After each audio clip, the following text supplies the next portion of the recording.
Being a Christian to me is a label that people affect for genuine reasons and for political reasons and for familial reasons. To say I'm an authentic follower of Christ or I'm a follower of Christ, it to me is much deeper than saying I'm a Christian.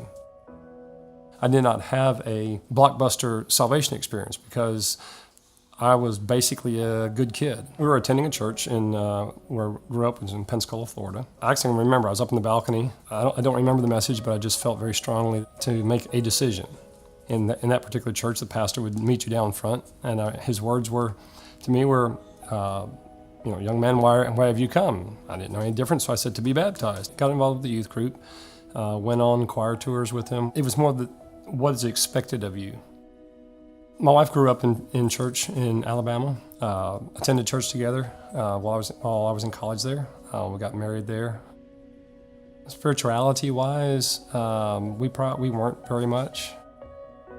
We moved around a good bit when we moved to Louisiana finally. Actually, we got involved in a church there, and that's the church eventually that I was saved in. The pastor at the time, he gave his testimony one morning. I said, "That's me." He just spoke about, again, going through the motions. When he spoke of the fulfillment of God, the filling of God, I knew that I did not have that. And I recognized that in myself and made the decision then to truly accept Christ. One of the things in the youth group when we were going through that, it was very common to rededicate one's life. This I knew was completely different. This was God just saying, "Do I have your attention finally?" Started looking for a position in the Southeast, and through a recruiter, I was recruited for a position up in Adel as a plant manager. I knew that even when I went to Adel, I knew that was too small. So the biggest town around closest was Valdosta. We attended a couple of the local churches, never joined. In January of 2009, we got invited to go to CrossPointe in Remerton. And I said, "There's no churches in Remerton that I know of." And they said, "It's in a warehouse." We went, and it was the most unique service I'd ever been in at that point. I believe he was doing a series on being an authentic follower of Christ.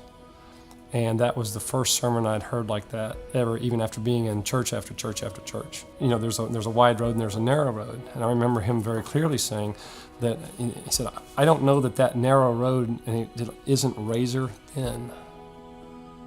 And you really have to look at, am I calling myself a Christian or am I following Christ? Going through that series is what put my life in perspective. I played a game before I was saved, and I played along, I guess, after I was saved, but there was no growth.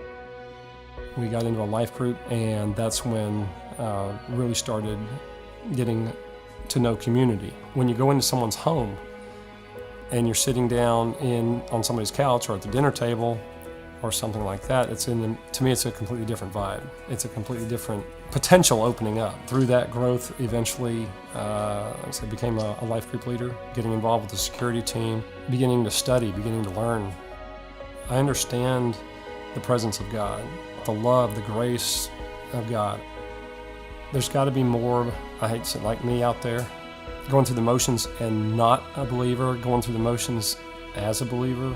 The life group opens up and lets you see that other people may be going through the same things or very similar things that you are, that you can see that everyone's on a different part of the path and that there is growth